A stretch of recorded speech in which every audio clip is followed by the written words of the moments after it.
ఉబ్బసం వ్యాధి నివారణకు ఉపయోగపడే యోగా ప్రక్రియలేమిటో వివరిస్తారండి? యోగాలో ద్విహస్త విపరీత తితిబాసనం, ప్రణామ పశ్చిమోత్తాసనం చాలా బాగా ఉపయోగపడుతుంది. నిపుణుల పర్యవేక్షణలో నేర్చుకొని రోజు సాధన చేస్తున్నట్లయితే ఉబ్బసం వ్యాధి దూరమవుతుంది.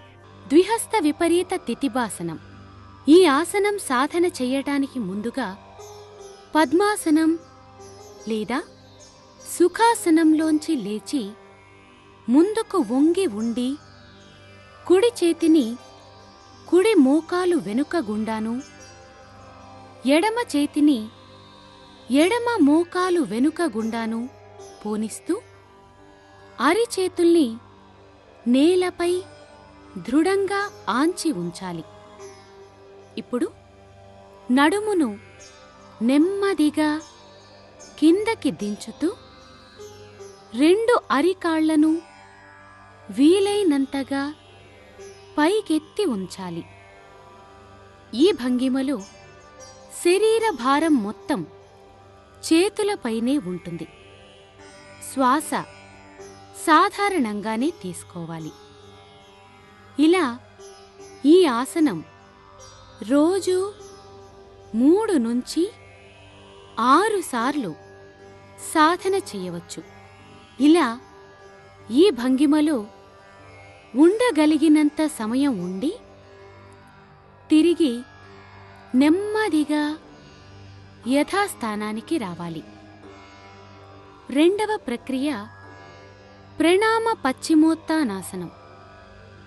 ఈ ఆసనం సాధన చేయటానికి ముందుగా పద్మాసనం లేదా సుఖాసనంలో సౌకర్యవంతంగా కూర్చోవాలి. తరువాత కాళ్ళు రెండింటినీ నెమ్మదిగా ముందుకు చాచి ఉంచాలి.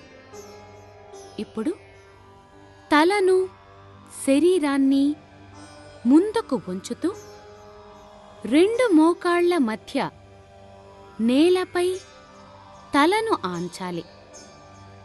చేతులు రెండింటినీ వెనక్కి పోనిస్తూ వీపుపై ప్రణామం చెయ్యాలి. శ్వాస సాధారణంగానే తీసుకోవాలి.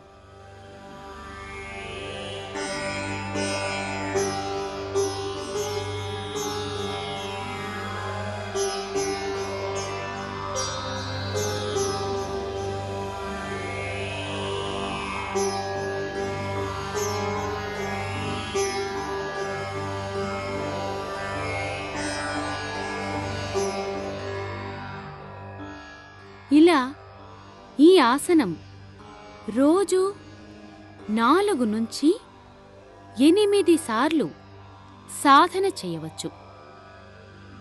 ఇలా ఈ భంగిమలో ఉండగలిగినంత సమయం ఉండి తిరిగి నెమ్మదిగా యథాస్థానానికి రావాలి.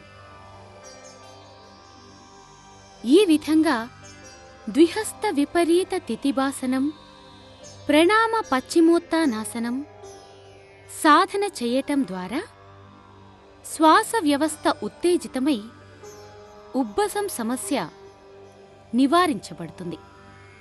ఈ ప్రక్రియల తర్వాత ధ్యానం చేసి అమృత తుల్యాసనం వేయటం ద్వారా శరీరంలోని అన్ని అవయవాలకు విశ్రాంతి దొరుకుతుంది.